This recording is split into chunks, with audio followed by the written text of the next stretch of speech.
Ever wondered why we think, feel, and behave in the ways that we do? It's a source of fascination for many.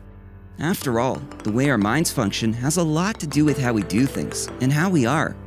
Human behavior, brain function, and mental processes have been studied extensively.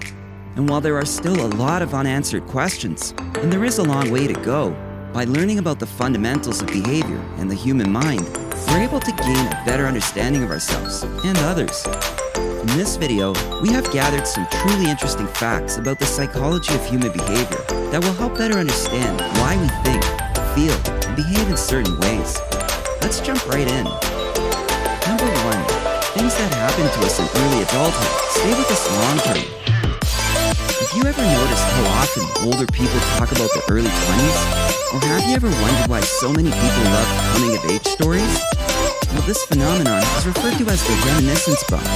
You see, we have a preference for recalling experiences from adolescence and early adulthood, primarily due to the emotional intensity of this period, because of the number of choices and changes that occur during that time.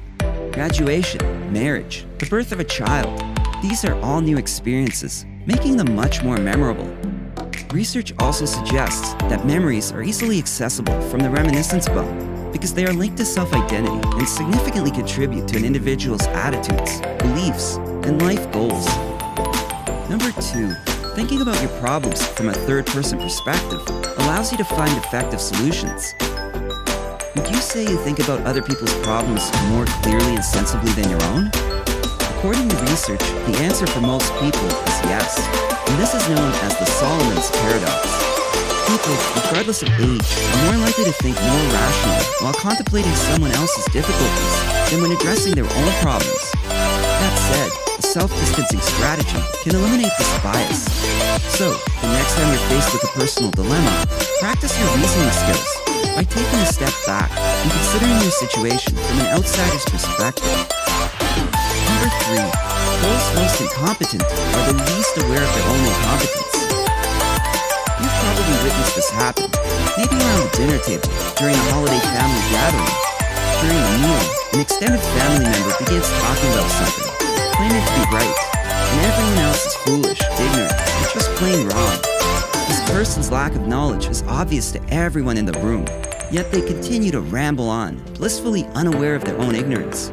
This is called the Dunning-Kruger effect, a cognitive bias in which people think they are smarter and more capable than they actually are.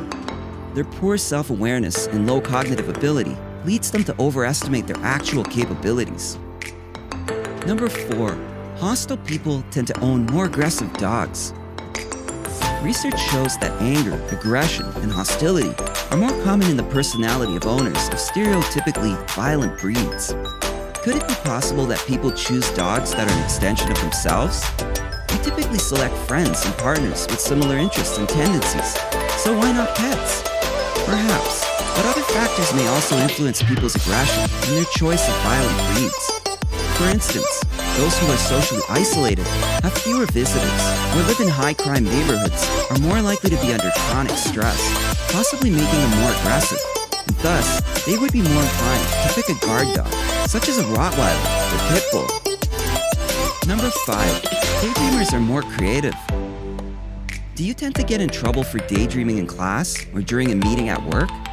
Mind wandering is often viewed as a negative trait, but it's not necessarily the case. In fact, daydreaming may indicate intelligence and creativity.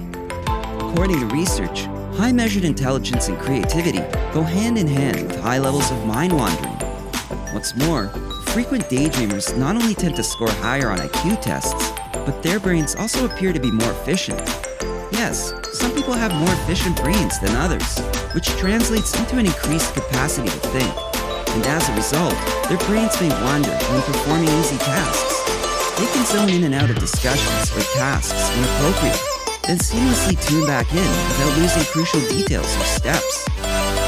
Number 6, rejection literally hurts you. Have you ever felt like you got punched in the stomach after being rejected by someone?